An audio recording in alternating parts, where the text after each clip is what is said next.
welcome back to my YouTube channel. Kembali lagi bersama aku Happy Paramandari. Apa kabar teman-teman? Semoga sehat selalu. Tetap semangat ya belajarnya karena tes SKD sudah semakin dekat nih teman-teman. Jadi persiapannya juga harus lebih matang lagi.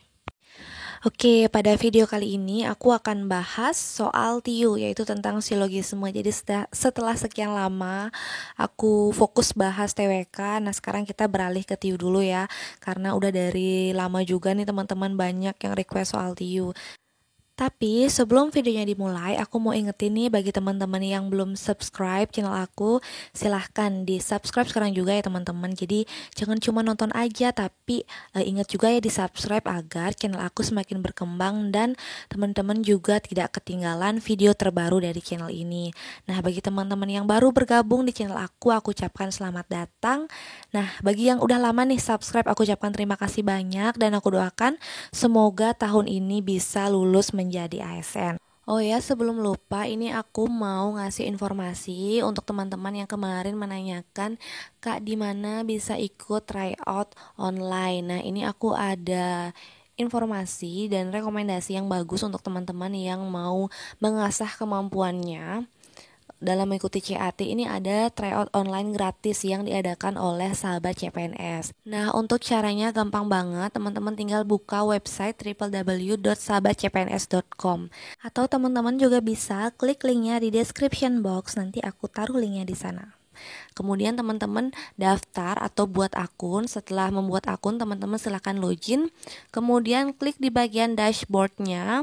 Kemudian klik tryout gratis, nanti akan muncul tampilan seperti ini. Nah, kemudian sahabat CPNS juga menyediakan paket bimbel online yang menurut aku ini worth it banget ya untuk teman-teman dalam persiapan seleksi CPNS 2021. Dan di sini harga paket SKD Mastery Premium itu hanya 99.000 per tahun. Kemudian yang SKD Mastery Platinum itu hanya 299.000 per tahun. Nah, jika teman-teman ingin mendapatkan potongan harga lagi, biar lebih murah lagi, teman-teman bisa pakai kode referral aku Happy Pramandari. Oke teman-teman, jadi sebelum kita masuk ke contoh soalnya, aku mau berbagi sedikit materi tentang silogisme. Jadi ada opening materinya dulu ya. Jadi teman-teman, sesuai dengan Permenpan IRB yang terbaru, materi silogisme di sini memiliki tujuan untuk mengukur kemampuan individu untuk menarik kesimpulan dari dua pernyataan yang diberikan. Oke, berikut aku akan jelaskan tentang hukum penarikan kesimpulan. Jadi di sini ada 3 aturan yang pasti gitu ya dalam penarikan kesimpulan. Yang pertama, jika semua premis umum, maka kesimpulannya harus umum. Contohnya, semua binatang membutuhkan oksigen, semua binatang membutuhkan air, maka kesimpulannya juga semua binatang membutuhkan oksigen dan air. Gitu teman-teman. Jadi pada aturan yang nomor 1 ini, semua premisnya itu adalah premis umum, teman-teman. Dilihat dari kata semua. Semua itu artinya umum, kayak gitu. Jadi semua binatang membutuhkan oksigen, semua binatang membutuhkan air. Maka kesimpulannya semua binatang membutuhkan oksigen dan air. Kayak gitu, teman-teman. Semoga bisa dimengerti ya. Kemudian kita lanjut ya, yang nomor 2 yaitu aturannya, jika salah satu premis partikular, maka kesimpulannya itu harus partikular. Partikular ini artinya premis khusus, teman-teman. Nah, premis partikular ini identik dengan awalan kata sebagian. Contohnya, semua pelamar CPNS menyertakan scan ijazah asli. Kemudian, sebagian pelamar CPNS menyertakan sertifikat TOEFL. Maka kesimpulannya, sebagian pelamar CPNS menyertakan ijazah asli dan sertifikat TOEFL. Jadi kesimpulannya itu harus diawali dengan kata sebagian kalau salah satu dari premisnya itu adalah partikular. Oke, lanjut aturan yang ketiga. Jika salah satu premis negatif, maka kesimpulannya harus negatif. Contohnya, semua kementerian membuka lowongan CPNS. Kemudian sebagian kementerian tidak mewajibkan denda bagi peserta yang mengundurkan diri. Jadi yang dimaksud negatif itu ada kata tidaknya, teman-teman. Maka kesimpulannya adalah sebagian kementerian yang membuka lowongan CPNS tidak mewajibkan denda bagi peserta yang mengundurkan diri. Oke, berikut adalah rumus-rumus yang bisa teman-teman gunakan jika mengalami kesulitan dalam menentukan atau menarik kesimpulan. Nah, di sini bisa teman-teman lihat premis yang pertama yaitu jika P maka Q, jika Q maka R. Nah, di sini huruf yang sama itu kan Q ya. Jadi Q-nya itu bisa kita eliminasi, kita coret. Maka kesimpulannya adalah jika P maka R. Kemudian keempat rumus yang selanjutnya ini bisa juga teman-teman pakai dalam menjawab soal. Biasanya ketika soalnya panjang, kadang-kadang kita bingung menentukan kesimpulannya yang mana. Nah, biar tidak bingung, bisa aplikasikan rumus ini pada soal kayak gitu. Jadi tinggal kita coret huruf yang sama atau kata-kata yang sama. Kemudian tarik kesimpulannya menggunakan huruf yang tersisa. Seperti itu. Jadi ibaratkan nanti kalimatnya itu huruf kayak gitu, teman-teman. Ya, semoga bisa dimengerti. Oke, teman-teman, untuk lebih jelasnya kita langsung aja yuk ke contoh soalnya. Oke, soal yang pertama, semua murid yang mengikuti ujian tidak menggunakan kalkulator. Sebagian murid yang ujian mengenakan jam tangan. Jadi kesimpulannya adalah, nah, teman-teman ingat ya aturan penarikan kesimpulan yang aku sudah jelaskan di awal tadi. Jika salah satu premisnya adalah partikular, kesimpulannya pasti partikular. Jadi kesimpulannya itu pasti diawali dengan kata sebagian. Oke, sekarang kita lihat di optionnya yang mana aja yang berawalan kata sebagian. Jadi di sini option D sama E ya teman-teman. Jadi sudah jelas yang A, B, C itu kita eliminasi, nggak usah dibaca lagi ya, biar menghemat waktu. Kita lihat yang D. Sebagian murid yang ujian mengenakan jam tangan dan tidak menggunakan kalkulator. Oke, benar ya.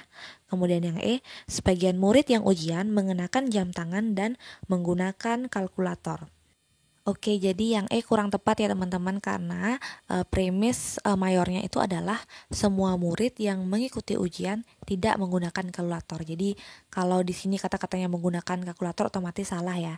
Jadi jawaban yang paling tepat adalah bagian D. Oke, lanjut soal berikutnya. Jika berpergian ke Timbuktu maka harus datang ke Patena. Jika datang ke Patena, maka harus melalui jembatan Torosi.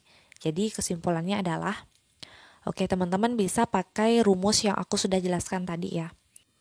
Oke, kita sekarang ibaratkan kata-kata jika berpergian ke Timbuktu itu adalah P. Kemudian, maka harus datang ke Patena itu kita ibaratkan Q. Oke ya, P maka Q. Jika berpergian ke Timbuktu, maka harus datang ke Patena. Oke. Terus premis yang kedua, jika datang ke Patena, nah ini kan Ki kan tadi diibaratkan Ki, maka harus melalui jembatan Torosi. Nah, sekarang kita tulis sesuai dengan rumus. P maka Q maka R. Jadi di sini karena huruf Q yang sama maka dieliminasi. Jadi langsung aja kita coret. Nah, di tulisan atau di premisnya juga kita coret. Harus datang ke Patena dengan jika datang ke Patena itu coret aja. Maka kesimpulannya adalah P maka R. Nah, karena di sini tidak ada premis partikular, maka jawabannya itu yang umum ya teman-teman. Jadi diawali dengan kata semua. Maka di sini jawaban yang paling tepat adalah bagian D, yaitu semua yang berpergian ke Timbuktu harus melalui jembatan Torosi. Oke teman-teman, lanjut ke soal berikutnya. Nah, ini soalnya agak lumayan panjang ya teman-teman, tapi nggak apa-apa, tenang, jangan panik, kita baca satu-satu kalimatnya. Semua sekolah suka mengadakan pertunjukan musik. Sekolah yang mengadakan pertunjukan musik suka mengadakan bakti sosial. Sebagian sekolah yang suka mengadakan bakti sosial tidak suka mengikuti kompetisi olahraga antar sekolah. Oke teman-teman, dalam menjawab soal ini kita masih pakai hukum penarikan kesimpulan ya teman-teman, yang apabila salah satu premisnya partikular maka kesimpulannya pasti partikular. Nah, di sini kan ada kata-kata sebagian sekolah suka mengadakan bakti sosial. Nah, ini merupakan premis partikular, jadi otomatis kesimpulannya pasti diawali kata sebagian.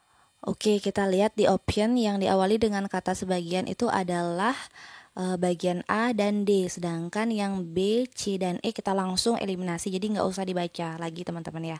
Kita fokus lihat yang A sama yang D. Kita mulai dari yang A dulu. Sebagian sekolah suka mengikuti kompetensi olahraga antar sekolah. Oke teman-teman, jadi yang bagian A ini kayaknya benar. Coba kita baca lagi premis partikularnya, yaitu sebagian sekolah yang suka mengadakan bakti sosial tidak suka mengikuti kompetisi olahraga antar sekolah.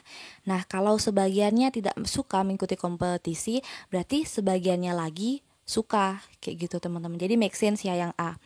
Oke, sekarang kita analisis yang D.